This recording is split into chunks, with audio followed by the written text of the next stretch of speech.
in the early days, what were they doing? In the early days, they would pay off trade union representatives, right, to push a certain line, to push for a softer tone, much like the Chinese do now, push for a softer tone against the Soviet Union, right, or during World War II to push for isolationism, keep the U.S. out of the war, right, before the Nazis turned on the Soviet Union and then they tended to need us. Or they would pay journalists to write articles pushing a particular point of view. And so there were those things. Now, social media meddling is a lot easier, right? It's a lot cheaper. For sure they do that. Yeah, for sure they do that. And for sure they did that in 2016. Yeah, absolutely, and nobody's questioning that, right? What's happening is that, once again, there's a bit of a messaging problem from the Trump administration. The Trump administration, at the end of the day, is saying,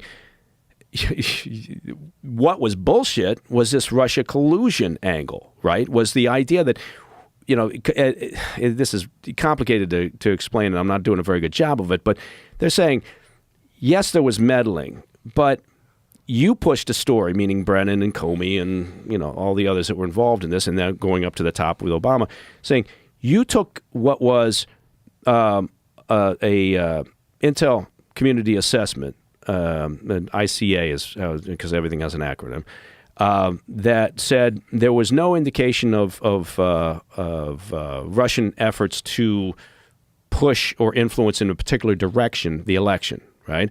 And most of that initial reporting was on election infrastructure. So there was a fairly significant bit there that said the Russians weren't able to hack into election machines and actually alter vote counts, right? So they said we have seen no evidence of that, right?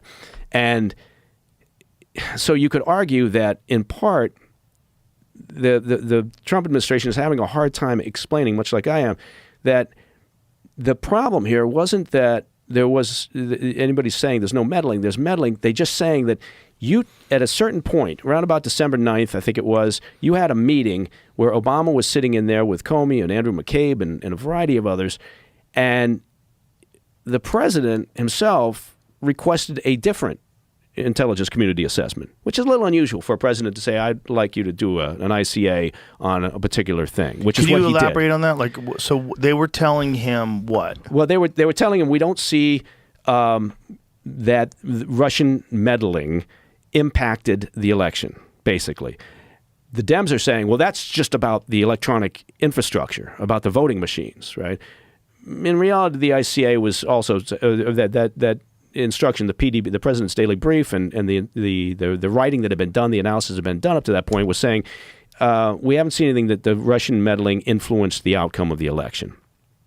Well, then shortly, and then they squashed that particular piece, right? They said let's shelve that, and that's what a lot of the emails that Tulsi Gabbard released show, right? It's all this agonizing. It's amazing any shit gets done in the government when you read these emails going back and forth between James Clapper at the DNI and other places. Yeah, you sent me some of that stuff to go through. Yeah, the analysts and others. And they're all saying, okay, well, what kind of tone do we give it? What do we say about this? And you can also see in there that they're saying, we don't think the Steele dossier is credible. The two senior Russian analysts, right, at the agency were telling John Brennan at the time, if you put the dossier in there as a piece of information into this assessment, you're compromising the credibility of the whole thing because we don't believe it, right? And this is December, right? And Brennan instructed, and it's in writing, instructed them to go ahead and do it, right? Because it basically, he liked the narrative, right, of the Steele dossier. Right. And so he chose that over the analytical process, right, over the discipline that you need to corroborate information that's going to go to a high-level intel assessment. So, if anybody's in the crosshairs right now, it's probably John Brennan, right, in terms of, because he went up on Capitol Hill at some point and said that, the Steele dossier didn't form an important point of, wasn't in the document, wasn't in the ICA. The ICA is now out there, and sure enough, it was not only in the annex, it was in the body of the report, which gives it much more credibility. So, yeah, so he, I'm not a lawyer, but, I think he should be concerned a little bit about where that might go.